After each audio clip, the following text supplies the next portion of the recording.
Bonjour, abonnez-vous sur la chaîne YouTube pour recevoir les prochaines vidéos, notamment pour ce challenge 1 livre par semaine, publication chaque samedi. Vous voulez atteindre vos objectifs, perdre du poids, avoir une meilleure alimentation, commencer un projet, instaurer de bonnes habitudes semble être une étape primordiale pour y arriver. Nous allons voir aujourd'hui Le pouvoir des habitudes, le livre de Charles Duhigg. Ce livre est rempli d'expériences scientifiques ayant pour objectif de comprendre comment fonctionnent les habitudes. Lorsque l'on décide de changer ses habitudes, ce qui se passe est que les anciennes habitudes laissent place à de nouveaux schémas. Une habitude est un comportement automatique basé sur des actes que l'on répète régulièrement. 40% des actions que nous effectuons au quotidien font partie de nos habitudes. Toute personne peut changer ses habitudes en étudiant leur fonctionnement. Les habitudes ne sont pas figées. Le livre est une source importante d'études universitaires et scientifiques centrées sur les habitudes. Comment fonctionne une habitude? On parle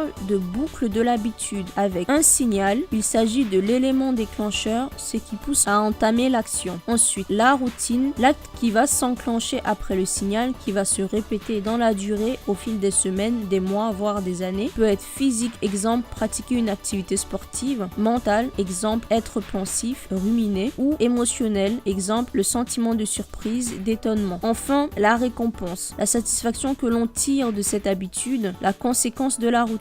Exemple, une habitude qui est de grignoter. Le signal est détecter une odeur de pain au chocolat en passant devant la boulangerie. La routine, acheter le pain au chocolat. La récompense, le plaisir de consommer un aliment sucré. D'après l'auteur, le cerveau ne différencie pas les bonnes et mauvaises habitudes. Mais le fait d'étudier le fonctionnement d'une habitude peut par la suite faciliter le changement. Comment changer ses habitudes? On modifie une habitude en maintenant le même signal et la même récompense et en changeant la routine. En prenant le même exemple, le signal, détecter une odeur de pain au chocolat en passant devant la boulangerie. La routine, manger un fruit que vous avez rangé dans votre sac ou un aliment moins calorique que le pain au chocolat. La récompense, le plaisir de consommer un aliment sucré. La nouvelle récompense doit vous procurer autant de plaisir et une satisfaction similaire. Des études ont mis en avant le fait que s'attaquer au comportement addictif par la modification des habitudes était une des clés pour trouver des solutions durables. Un autre élément clé est d'avoir la volonté de vouloir changer les choses. Vouloir changer une habitude demande à en avoir envie, être déterminé pour passer à l'action, croire en soi. Pour booster cette volonté de changer, appartenir à une communauté, à un groupe de soutien peut être motivant.